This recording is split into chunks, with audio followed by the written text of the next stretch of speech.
Fala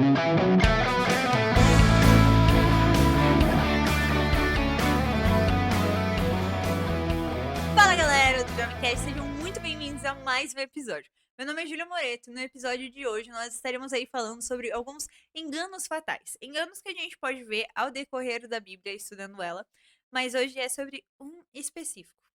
E ele realmente foi fatal. Mas eu poderia estar aqui recapitulando sozinha, mas não seria tão interessante assim se não tivessem mais dois convidados juntos comigo.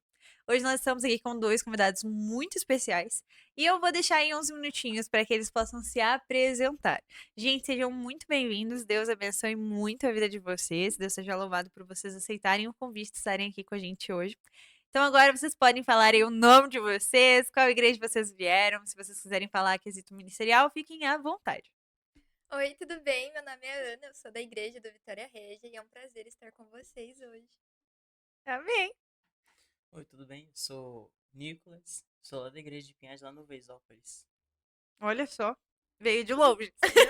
Longe elogio. Elogio. Apelido, né? Exatamente. Amigo, muito obrigada por tu aceitar o convite. A Ana, ela já faz parte da equipe, todo mundo já conhece a Aninha.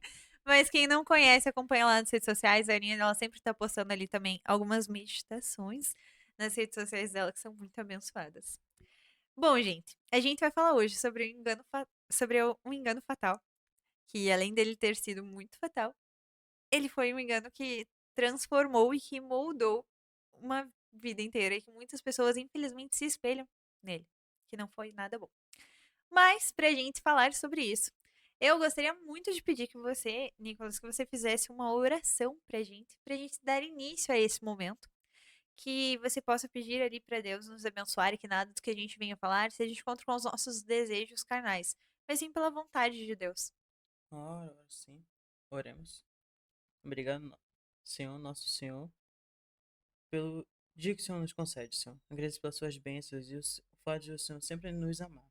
Por favor, nos mostre, Senhor, o caminho certo. Abra nossos olhos, abra o nosso entendimento, Senhor, para que nós podemos enxergar a verdade e que a gente não possa cair nesses enganos. Agradeço em nome de Jesus, amém. Amém.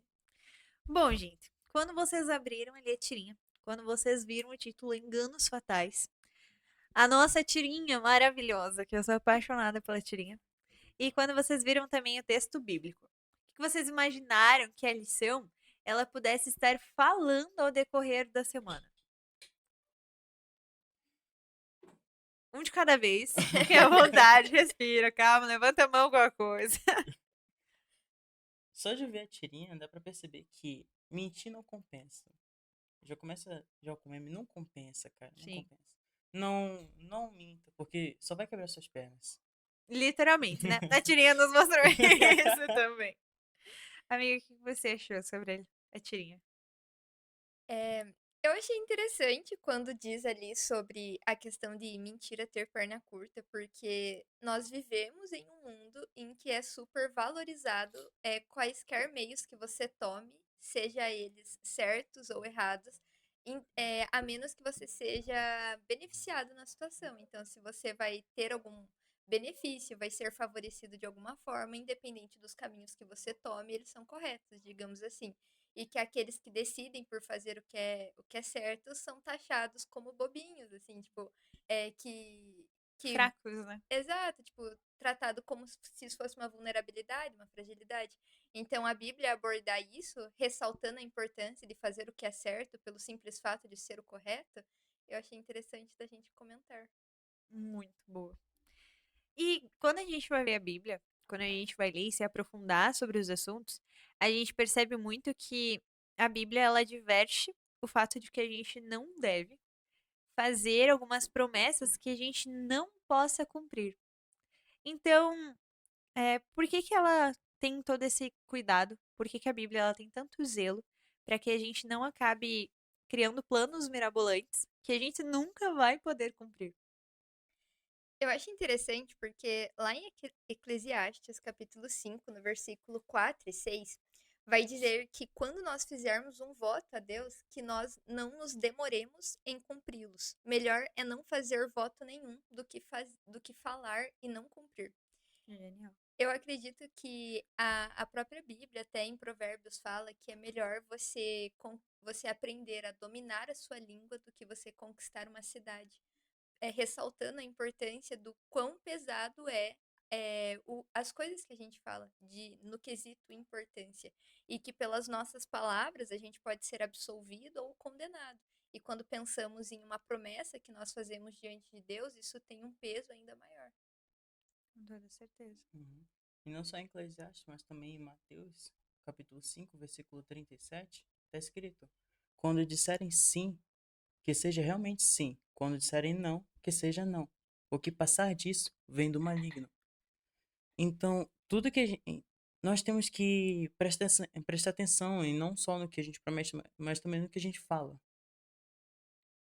A gente tem que prestar atenção. É Sim. de extrema importância isso. Ter esse cuidado, ter esse zelo, né? Uhum. Vocês acreditam que se os gibeonitas eles tivessem contado a verdade, algo teria sido diferente? Ou será que em algum momento, talvez nas outras ações que eles tivessem, eles teriam acabado caindo no erro da mesma forma? Olha, eu acredito que sim. Seria totalmente diferente se eles tivessem contado a verdade, até porque Deus, ele fez aquilo com os gibeonitas justamente porque eles mentiram, eles enganaram o povo de Deus. Sim. E a gente observa assim outras situações de histórias em que aqueles que optaram pelo que era correto não tiveram o mesmo fim que os que tiveram ações contrárias. Por exemplo, a gente estava conversando lá atrás sobre a questão de Raabe, por exemplo. Em meio a todo um povo que decidiu pelo que era errado, ela permaneceu ao lado do que era correto e o fim dela foi outro.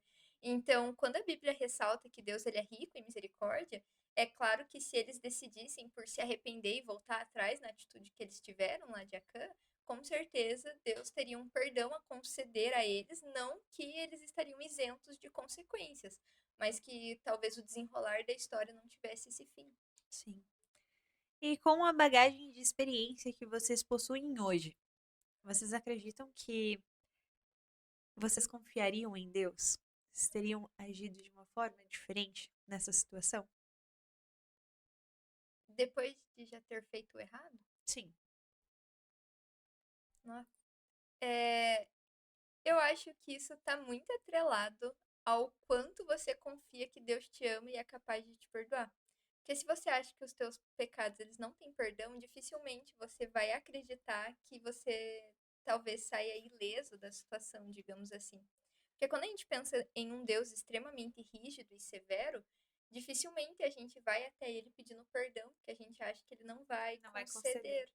Então, essa ideia de o que eu faria na situação deles é de que maneira eu enxergo Deus hoje que me possibilitaria ter uma atitude diferente da que eles tiveram. Então, acreditando que Deus é um Deus de amor, que não me isentaria das consequências, mas me concederia perdão, sim, eu diria que sim. Faço das suas palavras É. as minhas. Um homem de poucas palavras, gente. Mas tu acha que tu realmente agiria diferente em um momento ali de provação? Porque eles tiveram uma oportunidade de agir diferente. Eles só não quiseram. Tu acha que tu iria mais, tipo, pro lado da reação que eles tiveram? Ou agiria diferente? Se sim, qual seria a tua ação?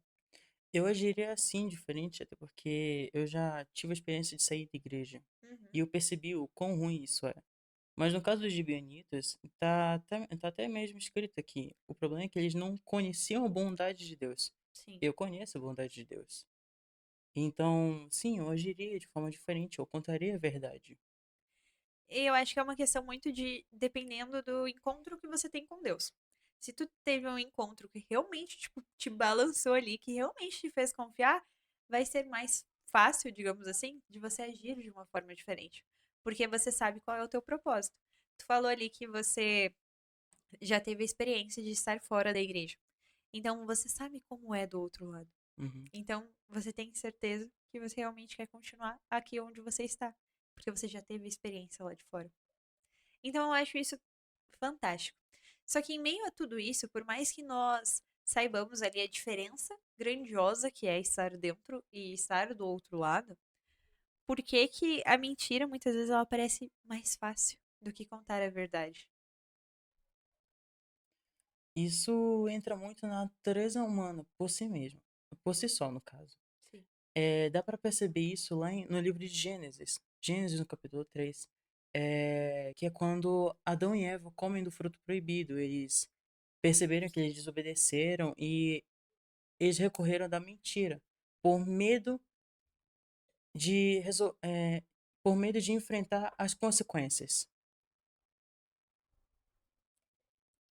Eu acredito, assim, que não seja natural do ser humano fazer o que é certo. Então, quando a Sim. gente olha, por exemplo, para Paulo, ele comenta ser uma tamanha luta, assim, que havia um conflito entre carne e espírito, aquilo que ele, o bem que ele sabia que tinha que E aí fazer, sim, ele não eu não faz. faço. Então, o fazer o que é certo, contar a verdade e tudo que está atrelado a isso, é oriundo do meu encontro e do meu relacionamento com Deus. Até porque Salmos 15, versículo 4, fala sobre aquele que cumpre o que promete, mesmo podendo acarretar em prejuízos para si próprio, mostrando que essa atitude de fazer o que se promete, fazer o que é correto, é uma característica daqueles que seguem a Deus. Então, não é fácil tomar essas atitudes, porque implica em muito sacrifício, em muita renúncia Sim. e em muitos prejuízos pessoais em alguns momentos. E querendo ou não, a mentira ela tem muitos atalhos, né? A gente acaba se favorecendo em determinado tempo, mas talvez isso não se estenda até o fim, como foi o caso da história que a própria lição aborda. No começo ele foi beneficiado, mas não até o final. Exatamente. E quando a gente vai ler ali a Bíblia, a gente vê que os líderes de Israel, eles foram muito tentados a cair nessas armadilhas, a talvez ali tentar ir por caminhos que sejam mais curtos, para que eles cheguem no objetivo final. E e alguns caíram, infelizmente, nessas artimanhas de Satanás. É, como eu posso dizer isso? Será que, assim como esses líderes de Israel, a gente também é tentado hoje em dia? Essas pequenas artimanhas, esses pequenos detalhes que Satanás ele vai observando, que ele vai pensando, tipo, ah, dessa forma eu acho que o Nicolas cairia. Será que a gente hoje em dia é tentado dessa forma? Com toda certeza, a gente é tentado diariamente. No caso dos líderes, eles sofreram tanta pressão que eles não conseguiram pensar direito. É algo mais dentro da psicologia, dentro do cérebro, no caso, que quando você sofre uma pressão tão grande, podemos dizer que os hormônios ficam à flor da pele. O raciocínio correto, ele desaparece, por assim dizer. Você procura o jeito mais rápido de se aliviar. Como assim aliviar? Ir no banheiro? Não. Escolher a opção mais rápida, que você acha mais correta, para conseguir parar de sentir essa mesma pressão. Eu acho interessante porque esses dias eu vi um vídeo e eu achei muito legal.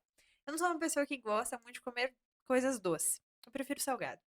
Mas aí, falando nessa questão de alimentação e etc., o vídeo falava assim: ah, não é que você goste muito de comer doce, mas é que incansavelmente você tenta buscar algo que seja que te traga um alívio, que te traga um outro sentimento perante a pressão que você vive. Porque eu sempre fui uma pessoa que preferia, tipo, mais salgado. E aí, do nada, eu me vi comendo muito doce. Aí eu falei, gente, o que que tá acontecendo, né? Tá mudando os gostos? Não, mas é porque o ser humano, ele sempre busca uma forma de se aliviar e de buscar ali, como pode dizer, algo mais saboroso nos momentos difíceis. Então, tipo, quando tava numa rotina muito cheia, alguma coisinha, sempre tinha um docinho ou algo do tipo. Mas era justamente por isso, por tentar buscar uma saída. Coisa que a gente faz incansavelmente e acabamos caindo nessas buscas diárias que a gente tem. Eu achei interessante porque a pergunta diz, né, se assim como os líderes, se a gente está suscetível a tomar decisões apressadas assim. Eu acho que trazendo num contexto meio jovem da coisa, algo que se sobressai, que a gente vê que é muito comum, é a questão, por exemplo, da escolha de alguém com quem você vai casar, por exemplo. Da decisão de você achar que por estar demorando, digamos assim, você acaba se relacionando com a primeira pessoa que você encontra, em detrimento de você sanar aquela necessidade emocional que você tem por hora, e não é algo que você escolheria para sempre, por exemplo. Então, quando nós trazemos no nosso contexto, a gente vê que os pecados que o povo cometeu não estão muito longe de nós. A gente comete os mesmos diante de um cenário diferente, claro, mas com o mesmo pano de fundo, assim, é mentira, é pressa. Então a gente está completamente suscetível à mesma pressa que eles tinham também. E vocês possuem alguma história que vocês gostariam de comentar? Ou algum testemunho de algo que talvez você tentou apressar ali e viu que não era o momento ou que não foi a decisão correta? Ou que você quis passar na frente de Deus e sentar ele no volante e tomar conta daquilo? Amigo, Nossa, você tem várias não. histórias, você pode contar. Olha, realmente eu tenho várias histórias. Só que fica um pouco difícil porque várias delas são muito pessoais. Sim. Mas uma coisa que eu posso dizer é a seguinte: quando eu saí da igreja, eu tentei me distanciar ao máximo de Deus. Então eu não orava, eu não pensava, entre aspas, duas vezes, duas, três vezes antes de fazer alguma coisa. É, vários erros eu cometi na minha vida, vários eu tô sofrendo até hoje por causa disso. As consequências, É né? exatamente Das as decisões que nós consequências. tomamos. E justamente o fato de tentar se enganar, contar mentiras, piora tudo ainda mais. Sim. E você, Ana? Nossa, eu acho que eu, tipo assim, devo ter, mas não foi marcante. Não foi Não foi tão marcante marcante a aprendizagem que eu tive pra com eu este lembrar, episódio. assim. Cara, muitas vezes eu vejo líderes, principalmente, tentando apressar, assim, certas decisões. Tipo, preciso aí colocar um jovem no meu lugar e etc. E aí, ora, mas qualquer jovem é esse. O primeiro jovem que aparece é esse, porque a gente sempre pede, né, pra Deus, tipo, Deus me mostra, ou alguma coisa. Aí o primeiro que passa, a gente, é esse, Deus tá me mostrando tudo. Às vezes não é, às vezes Deus, tipo assim, quer que tu continue orando, continue buscando, vá, se aprofunde e tal. E a gente acaba se frustrando e se decepcionando. Eu acho que, assim, um dos meus principais recados para os jovens que estão nos assistindo, nesse quesito de apressar algo, é para que tenham mais cautela, mais zelo perante o que eles pedem para Deus, porque às vezes, até mesmo nos nossos pedidos, a gente acaba apressando algo, porque a gente já pede sabendo o que a gente vai fazer para conseguir conquistar aquilo, sem deixar Deus agir de fato.